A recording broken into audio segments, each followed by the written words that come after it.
Hola, estamos en Más que Legisladores. Es un espacio en donde podrás conocer más a fondo a tu diputada y a tu diputado.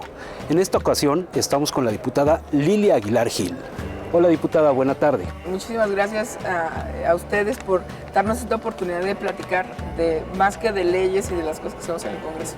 Quisiera empezar preguntándole qué haría en este momento si usted no fuera diputada. Wow. Probablemente sería astronauta. Astronauta. O banquera, estudié administración financiera, pero los bancos no fueron lo mío. O pintora. Tuve una beca para estudiar en la Sorbona pintura, pero por azares del destino no llegué a tiempo y perdí mi beca, entonces perdí la oportunidad de ser pintora, pero pues probablemente estaría haciendo alguna de esas cosas.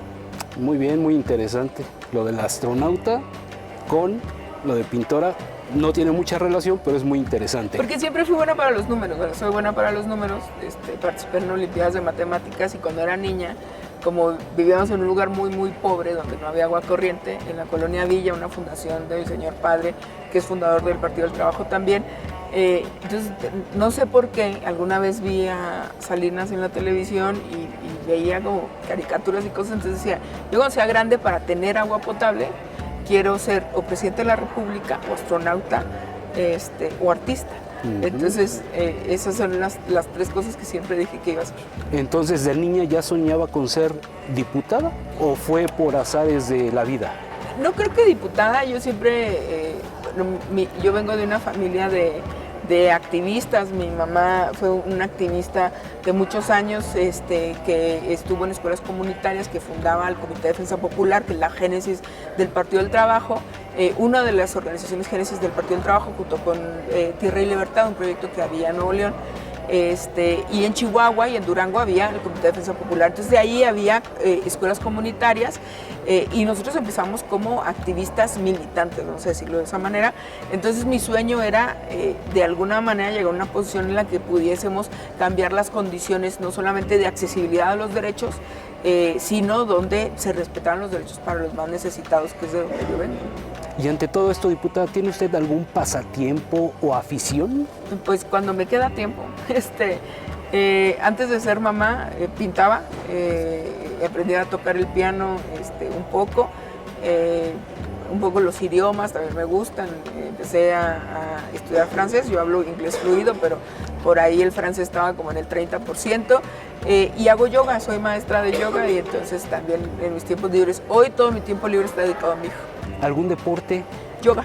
Hago yoga, pilates, un tiempo corrí, pero resulta que mis rodillas se quejaron, entonces, pero bueno, he sido muy persistente. Yo tenía un maestro de educación física que decía, eres mala para los deportes, pero persistente eres, entonces yo sigo siendo muy persistente.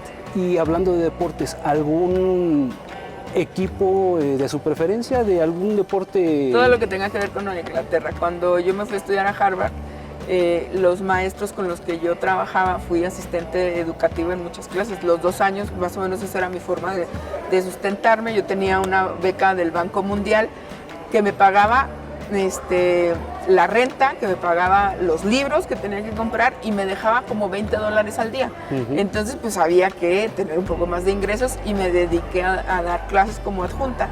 Y entonces muchos maestros me pagaban con boletos para ir a ver los Celtics, para ir a las Medias Rojas, y hasta hockey sobre el hielo. Entonces todo lo que tenga que ver, hasta los Patriotas le voy a que sean tan republicanos. En cuestiones culinarias, ¿cuál es su comida o platillo favorito? El arroz con limón. Esa es mi comida de cuando estoy triste o algo, como arroz con limón o el arroz con leche que me hacía mi mamá de crianza, mi mamá Chole. Me gustan mucho las enchiladas, en general las enchiladas verdes. Entonces soy una mujer de gustos sencillos. En cuestiones literarias, ¿su autor preferido? Gabriel García Márquez, sin duda alguna. Pero bueno, pues he empezado a descubrir unos nuevos. Gerardo Fernández Noroña, que fue presidente del Comité de Bibliotecas, me introdujo ahí al mundo de algunos narradores, George Orwell también, que me gusta mucho, pero Tyler Caldwell, que es un escritor que escribió La Columna de Hierro, creo que es extraordinario, y se me va el autor de Las Grandes Familias, que habla un poco del poderío de las familias norteamericanas más poderosas y cómo han prevalecido, y cómo de una forma novelada pues te cuenta un poco lo que Noam Chomsky dice que es la prevalencia del capital, ¿no?, en los Estados Unidos, y que finalmente a través del soft power se ha ido expandiendo. Pero bueno, también me gusta Noam Chomsky, y tengo algunos pues, gustos culposos ahí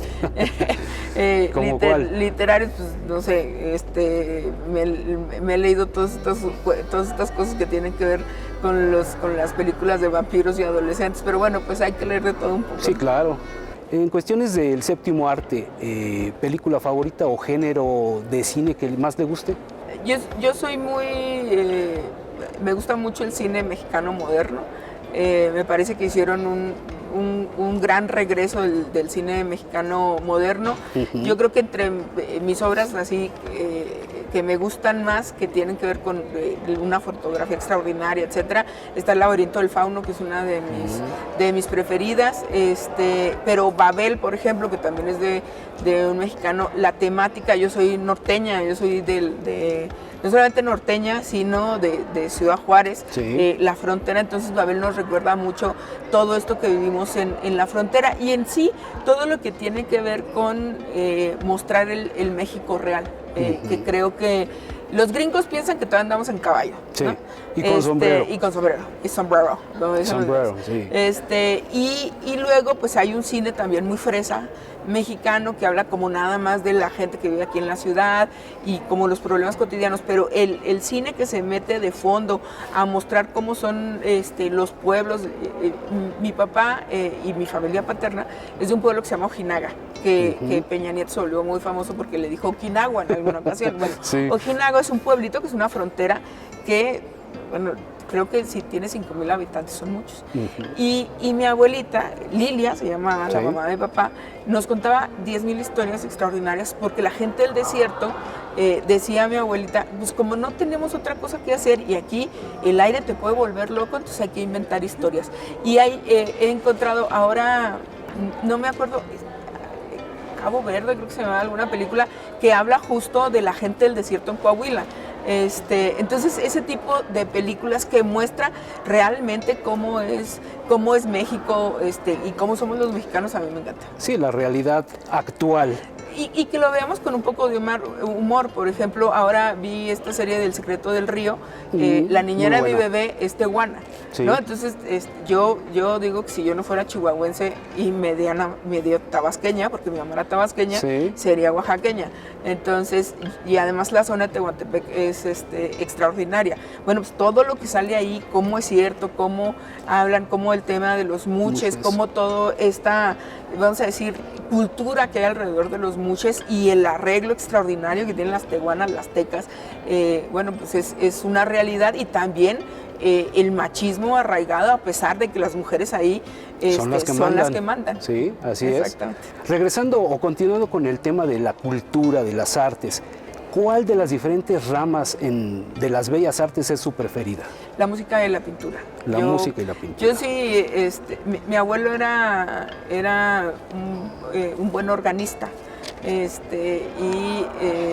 pero bueno, pues tuvo problemas familiares, ¿no? Deja a mi abuela, se va con otra familia, como creo que sucedía casi todas las familias de esa época. Uh-huh. Entonces nos enseñó de muy pequeñas a tocar el piano y siempre me quedé con la obsesión, pero vas olvidando si no practicas. Y entonces cuando estuve embarazada retomé, para mí el tema de la música clásica, específicamente Beethoven, Mozart, Bach, los clásicos, uh-huh. Me encanta. Y la pintura porque es una habilidad que sí desarrollé y que además no solamente me relaja, sino que creo que puedes expresar y decir un montonal de cosas. Yo digo que es más contundente un poema, una sinfonía o un cuadro que un discurso de 1 hora en una tribuna como la del Congreso. En cuanto a la música, entonces su favorita es la música clásica. ¿Cuál es su preferido? La novena de Beethoven. Bueno, ves este mal dicho que tenía Carlos Fuentes, que decía que la cultura acaba donde empieza la carne asada, pero no es cierto.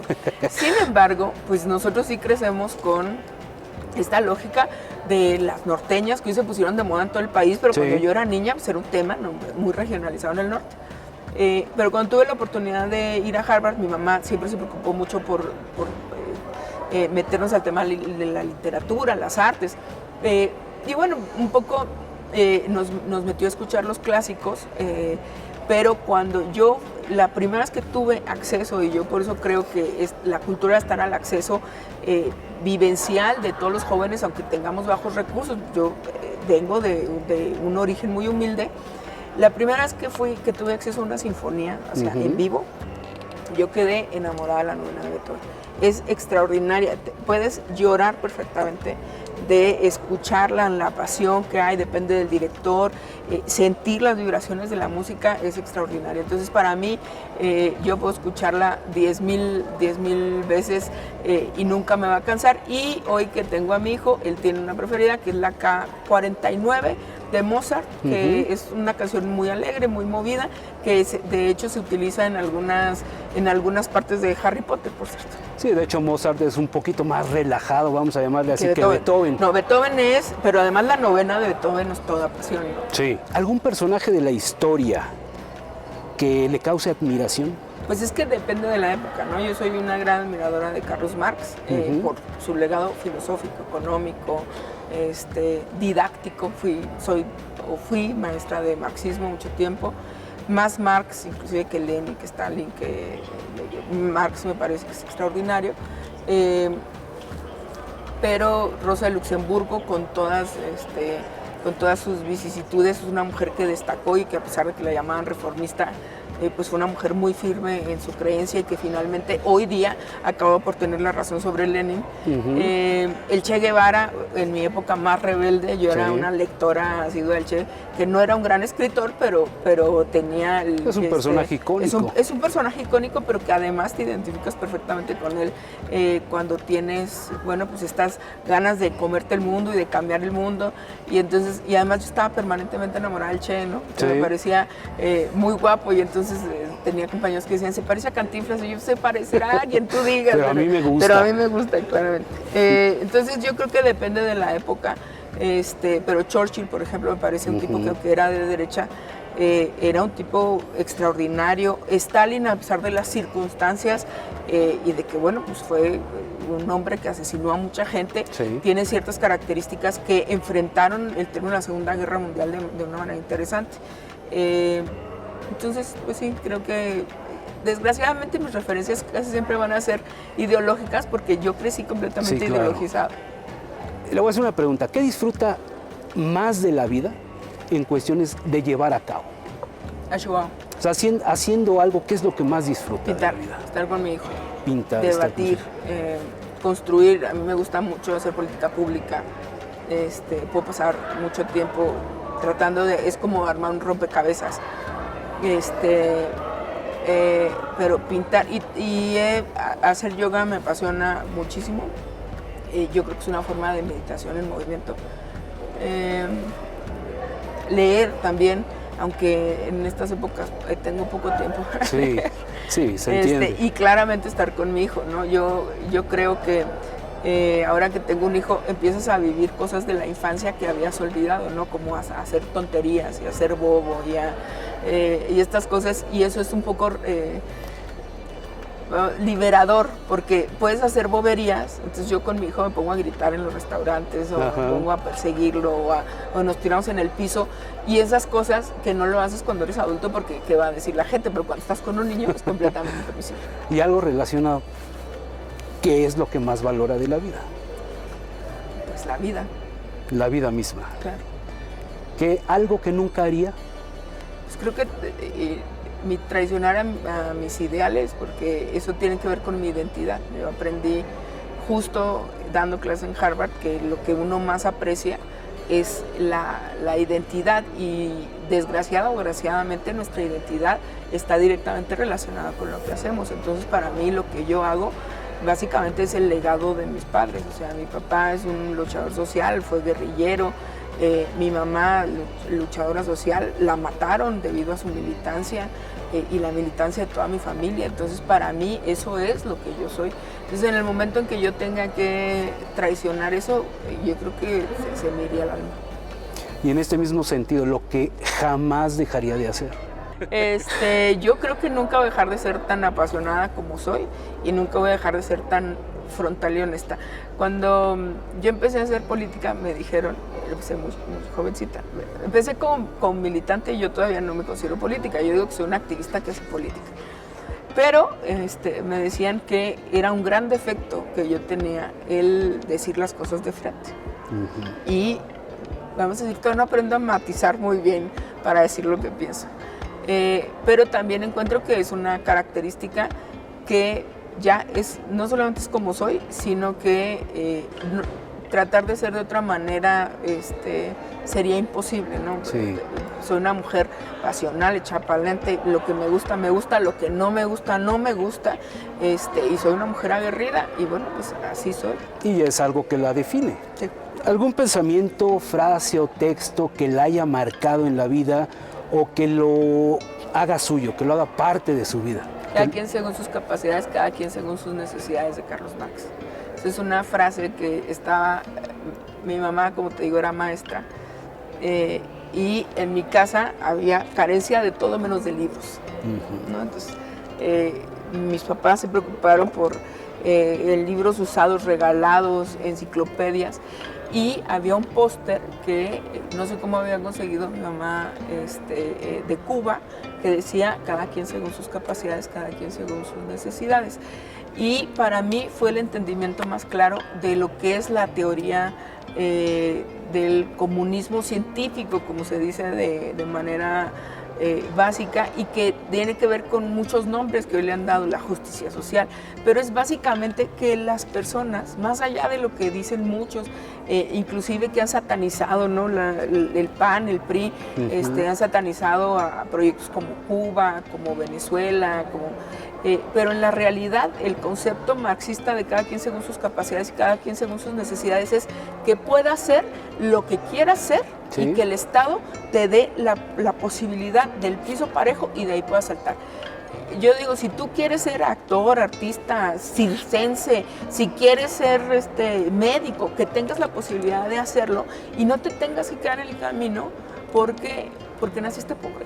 Estamos jodidos, ¿no? Sí. Entonces, para mí eso fue la definición clara de mi entendimiento general de lo que era el comunismo y la creencia, más allá de todas tus falsas expectativas de que no, hombre, si eres comunista vas a tener que compartir hasta tu mujer y no sé qué tantas locuras decían. Sí. Que por cierto sí hay un tema de apartheid de las mujeres muy machista en el manifiesto del Partido Comunista, pero esa frase para mí está marcado. Y una de mi papá, que es extraordinaria, que es con el tiempo y un clavito. Y eso es la persistencia que él nos enseñaba. Mi papá viene de un origen muy, muy, muy humilde. Sí.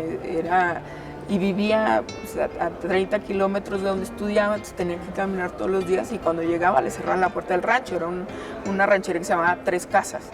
Y entonces pues, un chavalito chiquito, desnutrido, cómo iban a saltar, y entonces descubrió en la paciencia, es un hombre muy paciente mi padre, y decía, bueno, sí, mira, entonces tú te hacías para atrás y había un cerrito, una montañita, ¿no? Entonces te hacías para atrás y ya no estaba tan alta la puerta y te hacías más para atrás y la puerta. Y todo es cuestión de perspectiva y vas a saltar la barda con el tiempo y un clavito. Entonces eso, mi papá siempre es una cosa icónica de él y es una referencia a la paciencia y al esfuerzo. Muy interesante frase. Ya para concluir, diputada, ¿cómo se vislumbra en 10 años? ¿En dónde se vislumbra? ¿Cómo se vislumbra? Pues espero que dando clases, teniendo a lo mejor una especie de consultoría fuera de un poco ya de esta vida ajetreada que es de hacer política activa, A mí me gusta mucho enseñar. Quisiera tener un poco más de tiempo para mi hijo. Yo tengo un hijo iba a decir, bueno, que tuve in vitro con un tonador de esperma, entonces soy yo solita y mi hijo, y quisiera tener más tiempo para pasar con disfrutarlo. él, ¿no? Así es, para disfrutarlo y que él disfrute también Claro. de mi juventud, ya para que voy a dedicarle tiempo cuando ya sea una ruquilla. Sí. La última, ¿tiene mascota? Sí, 4. Sí, tengo 4. Tengo 3 perrijos y cuando murió mi mamá dejó una perrita schnauzer que ya adoptamos en la casa. Entonces tuve perrijos antes de tener hijo. Pues diputada, muy interesante estas respuestas a estas preguntas. Gracias por su tiempo, gracias por estar aquí con nosotros en Más que Legisladores. Muchísimas gracias por la su tiempo. invitación. Y bueno, espero no haberlos aburrido. Para nada, muy interesante. Gracias. Un gusto tenerla con nosotros. Igualmente. Hasta luego. Gracias por acompañarnos. Hasta la próxima.